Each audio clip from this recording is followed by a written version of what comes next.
Ustadz, sekiranya seorang itu sering melakukan dosa, dalam masa yang sama dia mohon ampun juga pada Allah. Syarat taubat 3. Pertama, an-nadamu fil qalbi, menyesal dalam hati. Yang kedua, al-iqraru bil lisani, diucapkan dengan lidah, astaghfirullah. Agak panjang, astaghfirullahalazim.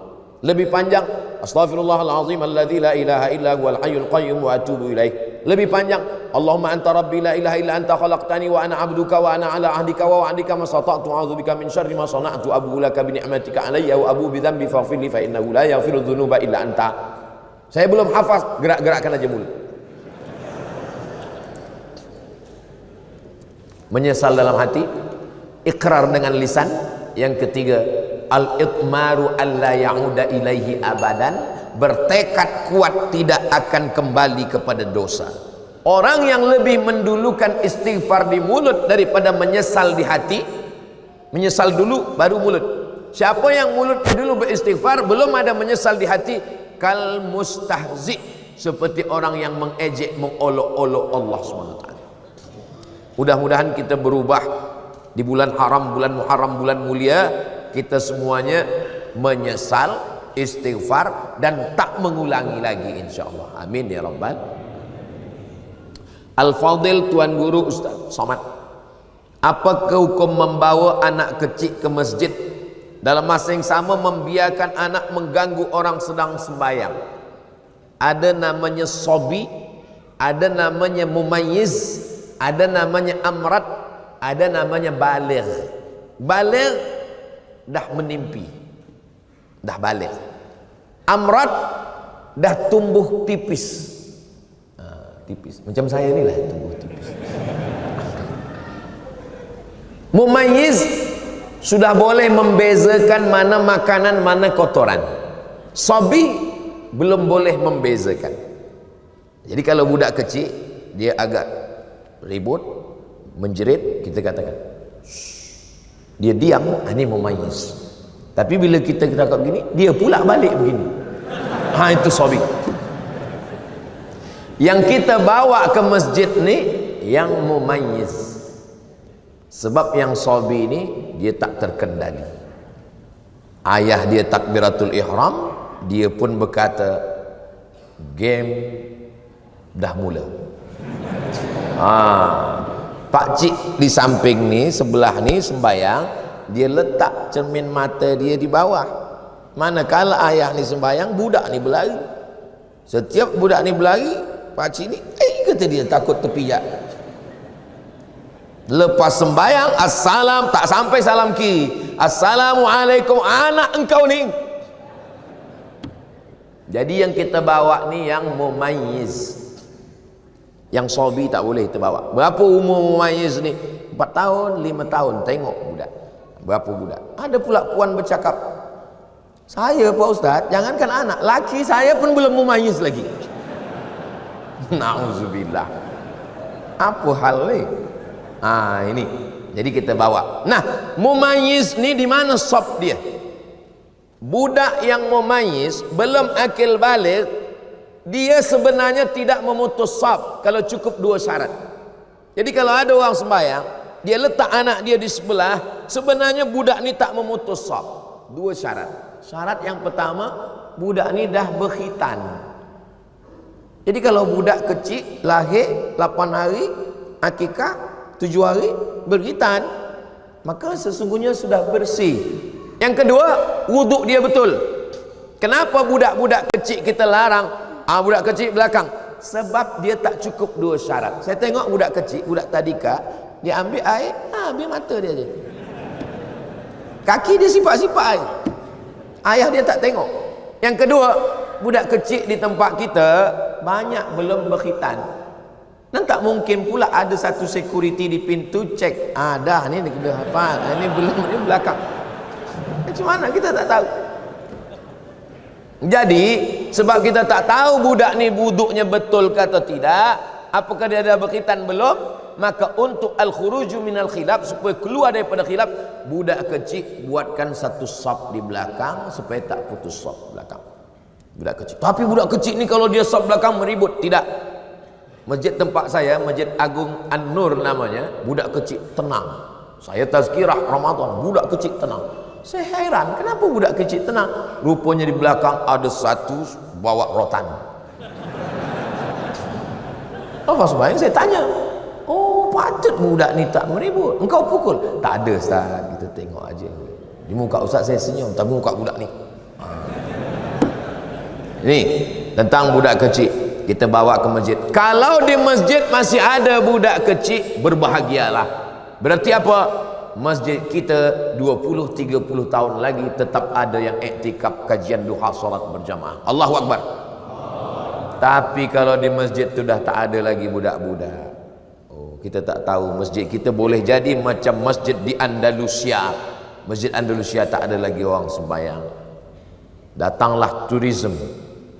Turis datang ke Andalusia, dia tengok dah jadi museum. Tak ada lagi orang sembahyang. Dia nak sembahyang pun tak boleh, forbidden, tak boleh sembahyang. Maka dia azan di situ. Allahu Akbar, Allahu Akbar. Polis-polis heran, apa awak azan sini? Batu-batu ni dah rindu lama tak mendengar azan.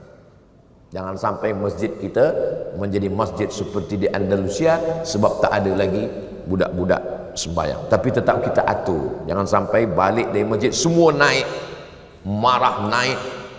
Kata puan di rumah, abang ke masjid nak hilangkan setan? Aku berjumpa setan di masjid. Tiga, yang berbahagia Ustaz, apa hukum selepas solat terus melihat handphone? Assalamualaikum warahmatullahi, Assalamualaikum warahmatullahi. Bini aku suruh cepat balik. Ada orang tanya saya, Ustaz Somad, apa hukumnya lelaki takut pada isteri? Kata saya, lelaki yang takut pada isteri, nanti bila dia mati, dia tak kena azab kubur. Sebab apa? Sebab dia dah terlalu kena azab di dunia.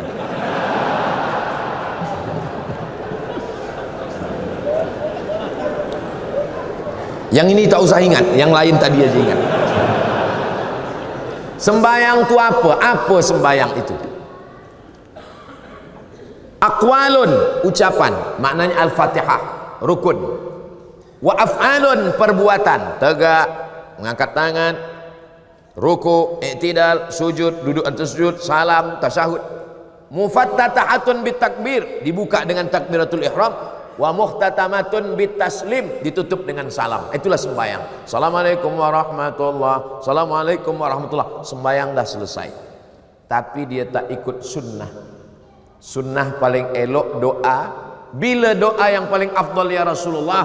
Ba'dal maktubah, ba'dal faridah, selepas solat fardu berdoa, berzikir dulu. Astaghfirullahaladzim, subhanallah, subhanallah, subhanallah, alhamdulillah, alhamdulillah, Allahu Akbar, Allahu Akbar. Habis itu berdoa. Kenapa tak berzikir? Bila kita berzikir, malaikat-malaikat turun.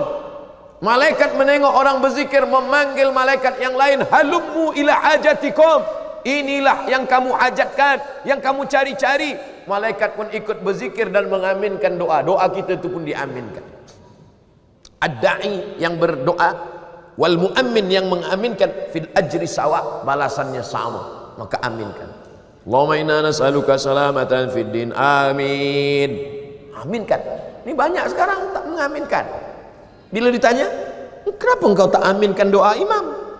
Imam tu minta hujan Ustaz, saya berniaga ais krim.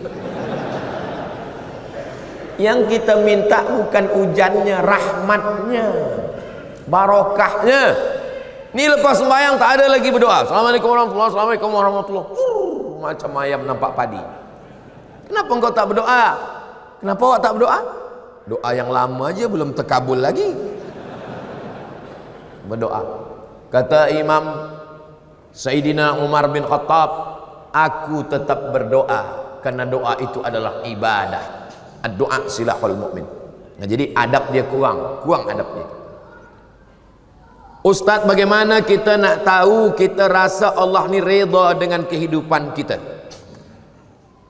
Dalam kitab Ar-Risalah Al-Qushairiyah kata ulama, aku tahu bila Allah ridha pada aku. Macam mana engkau tahu bila Allah ridha pada engkau? Aku tak tahu sembahyangku diterima Allah atau tidak. Aku tak tahu hajiku diterima Allah atau tidak. Tapi aku tahu bila Allah ridha pada aku. Macam mana engkau tahu? Bila aku ridha menerima takdir Allah, maka saat itu Allah ridha kepada aku. Apa itu ridha menerima takdir? Sururul qalbi ala madaratil qada. Hati senang, hati bahagia menerima ketetapan Allah Subhanahu wa taala. Ini berat. Banyak orang hanya pada level sabar. Kalau sabar itu hanya menahan tapi tak bahagia. Yang lebih daripada itu di atas sabar adalah ridha. Senang hati, lapang dada, tak sempit jiwa menerima takdir Allah. Dia tidak menengok ketetapannya, yang dia tengok siapa yang membagikannya kepada dia. Ini berat. Doakan supaya Ustaz Somad boleh ridha menerima ketetapan Allah. 5. Saya ingin bertanya, bagaimana mahukan rumah tangga yang bahagia di sisi Allah? Puan, ada 5 hak pada suami. Tuan, ada 5 kewajiban. Kalau dilaksanakan, insya Allah kita boleh bahagia. Pertama, bagi makan. Yang kedua, bagi pakaian. Yang ketiga, bagi tempat tinggal. Yang keempat, bagi pendidikan. Yang kelima, bagi perhatian. Sebab perempuan ni nak diperhatikan. Dia tak pernah memuji saya, Ustaz. Ada orang lain yang puji, hati saya terpaut. Kenapa engkau jalan dengan dia? Dia dah macam abang saya, dia dah macam saudara saya. Berawal dari macam-macam, berawal dari macam, berakhir jadi macam-macam. Maka kalau kita jaga ini, insya Allah. Khuliqatil mar'atu min dhila'. Perempuan ini diciptakan dari tulang rusuk. A'wajuha a'laha. Tulang rusuk yang paling bengkok bagian atas, itulah perempuan. In akhadta aqamtaha kasartaha. Kalau kau nak paksakan dia lurus, dia akan patah. Bila kau ikut, kau akan jadi bengkok. Ustaz, kalau ikut bini, Ustaz bengkok. Maka pandai-pandailah kita. Maka insya Allah, siapa orang yang paling baik di antara lelaki ini? Khairukum khairukum li ahli. Orang yang paling baik di antara kamu, orang yang paling baik kepada istrinya. Jadi kalau ada tuan-tuan yang paling baik di masjid, khusyuk solat, tapi kasar, cakap, caci maki, sumpah serapah. Kalau dia pergi dengan kawan, kawan ni bawa air, tumpah air, dia senyum. Tak apa, tak apa, kita ambil air lagi. Tapi kalau bini tumpah, mana mata dulu. Bila sakit, bukan kawan datang, bini lah yang datang. Sakit di hospital, bini datang, suap. Makan ya bang, sabar bang, sabar. Insya Allah sebelum hari Jumat selesai ni, insya Allah. Bila kita baik, dia suap baik. Tapi bila kita kasar, makan. Udah sakit, tak mati-mati pula lagi. Betul tak puan? Betul kata puan. Rasa puas hati saya pagi ni, Ustaz. 6. Zaman saya muda-muda dulu selalu tinggalkan sembahyang. Bagaimana nak mengqadaknya, Ustaz? Selepas satu sembahyang qadak, lepas zuhur qadak zuhur. Usalli fardhu zuhri 4 rakaatin qadaan. Lepas asar qadak asar. Tapi untuk asar jangan qadak di masjid, di rumah. Bila kita qadak di masjid, nanti kawan berbisik, siapa ni? ISIS. Sesat ni. Dia tanya pula, sembahyang apa engkau? Mana ada sembahyang sunat? Siapa ajarkan engkau? Ustaz Somad. Aku dah cakap lama, Ustaz tu sesat. Maghrib, usalli fardal maghribi 3 rakaatin qadaan. Bukan maknanya saya bagi makna qada ni kita ringan-ringankan saja sembahyang. Jam sikit tak sembahyang, mengantuk sikit tak sembahyang. Maknanya supaya kita jaga jangan sampai tinggal sembahyang. La kafarata laha illa dzalik. Sembahyang tak boleh ditebus dengan puasa. Sembahyang tak boleh hapus dengan umrah. Illa dzalik, mesti dengan sembahyang. Sepakat 4 mazhab ittifaq. Hanafi, Maliki, Syafi'i, Hambali, sembahyang mesti diqada. Tapi kata ustaz kami tak perlu qada. Ibnu Taimiyah kata, Ibnu Taimiyah tak perlu qada, istighfar saja. Tapi dia keluar daripada 4 mazhab. Kita pakai 4 mazhab, wajib diqada. Tapi jangan sebab tazkirah di Bukit Jelutong ni, esok semua office kosong. Kemana semua? Semua mengqadha. Qadha tu lepas satu sembahyang, qadha. Berapa tahun tak sembahyang? 10 tahun. 10 tahun qadha. Lepas satu sembahyang. Bila saya mati, setahun mati, alhamdulillah, selesai insya-Allah. Begitu cara qadha. Ustaz, adakah berdosa orang yang bekerja di tempat yang ada jual minum arak? Kalau ada orang jual arak, kita mesti tegah, kita mesti larang. Kita bukan ikut di dalam. Kata kita ikut berdalam bersyubhat. Nanti bila kena azab, kita pun ikut kena azabnya. Mana dalilnya? La ta'murunna bil ma'ruf, ajak orang buat baik. Wala tanhauna 'anil munkar, larang buat munkar. La yusikanna ayyab'atsallahu 'alaikum iqaban. Bila kau tak larang, maka nanti Allah turunkan azab, kamu pun terkena azabnya. Summa tad'unahu, kamu berdoa, selamatkan aku, fala yustajabu lakum, doa kamu tak dikabulkan Allah. Man ra'a minkum munkaran, kalau kamu tengok orang jual khamar, tegah dengan apa? Biadih, dengan tangan. Fa illam yastati, kalau tak sanggup, fa bilisani, dengan lisan. Kalau tak sanggup, fa biqalbi. Malaysia negeri Melayu Islam, banyak tempat mencari nafkah, cari yang halal. Yang kita cari rezeki ini adalah wabarakatan fir rizqi. Yang ada kuasa tegah, yang tak ada kuasa dengan lisan. Dengan lisan tak sanggup, dengan hati. Tapi jangan kita ikut di dalam. Mendengar khutbah Jumat, ada yang menengok handphone. Apa hukumnya? Man la'ibal hasa fala jum'ata lahu. Siapa yang main-main batu, maka tiada Jumat baginya. Man la'ibal hasa faqad lagha. Siapa yang main-main batu, dia dah sia-sia. Dulu lantai Masjid Nabawi tak ada hambal, tak ada semen. Masa tu batu. Khatib sedang berkhutbah, dia main-main batu. Kata Nabi, man la'ibal hasa faqad lagha, sia-sia. Idza qulta li sahibika ansit, kau kata pada kawan sebelah engkau, diam, faqad laghauta, kau sudah sia-sia. Jadi sia-sia. Handphone matikan dulu. Ada kawan saya dari Belanda, Holland, kata dia di sana orang tak ada main handphone, dan kemudian tak ada bunyi handphone sedang sembahyang. Saya tanya, kenapa mereka boleh disiplin macam tu? Sebab ditulis di dinding, siapa yang tahu main handphone bayar 100 pon ke, 100 dolar, 100. Maka kalau ada, nanti buat di dinding, siapa yang main handphone bayar 1.000 ringgit. Kosong pula masjid, dia cari masjid lain. 9. Yang berbahagia Ustaz Somad, saya suka tengok media sosial, antaranya TikTok. Bila saya tengok TikTok, tertengok perempuan tak bertudung menari-nari. Apa hukumnya Ustaz? Kalau tertengok tak apa, tapi kalau sengaja menengok, maka bila dia scroll nak cari TikTok Ustaz Abdul Somad, cepat-cepatlah, cepat-cepat. Apalagi kalau ada bini di belakang, cepat-cepat. Dulu orang sangka bila dibuat WhatsApp ini, orang Islam akan rosak sebab dia akan share video yang tak baik. Rupanya yang di-share orang video tazkirah, solawat. Dulu sangka orang dibuat TikTok, awal-awal muncul TikTok, umat Islam akan rosak dengan TikTok. Rupanya sekarang TikTok pula isinya dakwah macam-macam. Jadi semua menjadi Islamik. YouTube Islamik, TikTok Islamik. Maka yang Islamik yang ditengok. Kata Sayyidina Ali, la tatbi'in nazratan nazrata. Kalau mata engkau tertengok, maka cepat palingkan. Pandangan yang kedua, laka. Pandangan yang kedua, alaika. Yang pertama, untuk engkau. Yang kedua, engkau akan dihisab. Maknanya, kalau tertengok, palingkan. Ada juga orang salah faham dengan hadis ni. Kalau tertengok, jangan berkedip. Itu tak betul. Last 10. Saya keliru pahaman ahli sunnah wal jamaah dan pahaman wahabi. Boleh Ustaz terangkan? Panjang. Saya ringkaskan pada 3.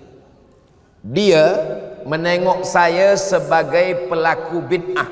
Kalau bid'ah dalalah, kalau dalalah finnar. Maulid Nabi bid'ah, Isra Mi'raj bid'ah, menyambut 1 Muharram bid'ah, malam nisfu Sya'ban bid'ah, berdoa mengangkat tangan mengusap ke muka bid'ah, pakai hadis dhaif bid'ah, talqin mayat bid'ah, tahlil bid'ah, maka bertarekat bid'ah. Abdul Somad ini pelaku bid'ah dalalah finnar menurut dia, padahal kita punya dalil-dalil. Yang kedua, orang yang bertawassul kata dia musyrik. Bertawassul dengan Syekh Abdul Qadir Jilani musyrik, bertawassul dengan Bahauddin Naqsabandi musyrik, bertawassul dengan ulama-ulama musyrik. Padahal ulama Ahlus Sunnah wal Jamaah menyusun kitab. Muhaddis dari Maghribi Syekh Abdullah bin Siddiq Al-Ghumari menulis kitab Ittihaful Azkiya bijawazit tawassul bil awliya wal anbiya. Boleh bertawassul. Aku bertawassul kepada engkau ya Allah dengan kemuliaan Syekh Abdul Qadir Al-Jilani. Mereka mengatakan orang yang bertawassul berarti dia musyrik karena dia meminta kepada wali-wali Allah. Yang ketiga, mereka mengatakan orang yang mentakwil ayat mutasyabihat kafir. Sedangkan Asy'ariyah mentakwil ayat mutasyabihat. Ar-Rahman 'alal arsy istawa. Allah duduk di atas aras. Siapa yang memahami Allah bertempat duduk di atas aras, maka dia adalah mujassimah menurut Asy'ariyah. Lalu apa makna Allah bersemayam di atas aras? Maknanya Allah Maha Kuasa. Kata dia tak boleh ayat ini ditakwil. Siapa yang mentakwil ayat berarti kafir. Itulah percanggahan yang membuat kita tak boleh bersatu. Dia tengok saya sebagai pelaku bid'ah, dia kata saya ni sebagai orang musyrik kerana bertawassul, dia katakan saya ni sebagai orang kafir kerana saya mentakwil ayat. Maka tak boleh kita bersama sebab ada tiga perbezaan yang amat sangat mendasar. Di akhir majlis mari kita sama berdoa kepada Allah. Mudah-mudahan Allah berikan kebaikan-kebaikan muharram untuk kita semua. Allah jaga keluarga kita, negeri kita, baldatun thayyibatun wa rabbun ghafur. Ala hadhihi niyah wa kulli niyatin salihah. Al-Fatihah. A'udzu billahi minasy syaithanir rajim. Bismillahirrahmanirrahim. Alhamdulillahi rabbil alamin arrahmanir rahim maliki yaumiddin. Iyyaka na'budu wa iyyaka nasta'in. Ihdinas siratal mustaqim. Siratal ladzina an'amta 'alaihim ghairil maghdubi 'alaihim waladdallin. Amin. Allahumma salli ala sayyidina Muhammad wa ala ali sayyidina Muhammad. Assalamu alayka ya Rasulullah. لا تدع لنا في مقامنا هذا وفي ساعتنا هذه ذنبا إلا غفرته. Ampunkan segala dosa-dosa kami ya Allah. Wala aiban illa satartah. Tutupi segala aib cacat kekurangan kami ya Allah. Wala maridan illa syafaitah. Saudara kami yang sakit berikan kesihatan kesembuhan ya Allah. Wala mayitan illa rahimtah. Orang tua kami, sahabat kami yang sudah mendahului kami, guru-guru kami, jadikan kuburnya taman-taman surgamu ya Allah. Wala musafiran illa wasalta. Yang musafir sampaikan ke tujuan dengan selamat ya Allah. Wala mumtahinan illa najahta. Yang sedang dalam ujian maka berikan kelulusan yang terbaik ya Allah. Wala aziban illa zawwajta. Yang belum menikah jumpakan dengan jodoh yang baik-baik ya Allah. Wala raghiban illa anjabta. Yang belum ada keturunan berikanlah anak yang saleh dan salihah. Wala hajatan min hawaijid dunya wal akhirati laka ridha wa lana fiha salah illa qadaitaha wa yassartaha. Segala hajat dunia hajat akhirat baik bagi kami dan engkau ridha, maka tunaikanlah ya qadiyal hajat. Engkau yang menunaikan segala hajat. Ya rafi'ad darajat. Engkau yang mengangkat segala darajat. Allahumma aftah lana abwabal khairi wa abwaban ni'mah wa abwabal barakah. Bukakan untuk kami pintu segala kebaikan, nikmat dan barakah. Allahumma ja'al hadzal balada baladan amina. Jadikan negeri Melayu, negeri Islam ini negeri yang aman dan damai. Allahumma rzuqna imaman adila.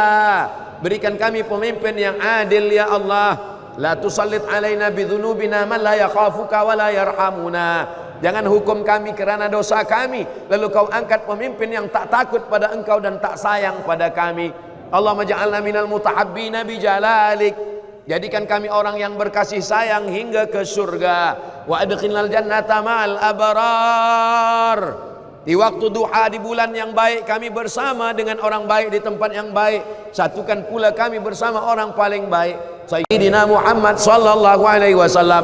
Allahumma ja'al akhira kalamina. Jadikan akhir kalam kami manakala ajal datang, malaikat maut mencabut nyawa kami, kalimah yang keluar dari mulut kami, la ilaha illallah Muhammadur Rasulullah sallallahu alaihi wasallam. Kalimat haqqin 'alaiha nahya wa 'alaiha namutu wa biha nub'atsu insyaallah. Rabbana atina fid dunya hasanah wa fil akhirati hasanah wa qina adzabannar. Wa sallallahu ala sayidina Muhammad wa ala alihi wa sahbihi wasallam. Walhamdulillahi rabbil alamin. Taqabbalallahu minkum minna wa minkum taqabbal ya karim. Terima kasih segala perhatian, mohon maaf segala kekhilafan dan kesilapan. Aku qauli hadza astaghfirullah li wa lakum. Saya akan kembali ke Sumatera, ke Indonesia, ke Riau. Kita tak pernah berpisah kerana kita selalu bersama dalam doa, saling mendoakan. Wassalamualaikum warahmatullahi wabarakatuh.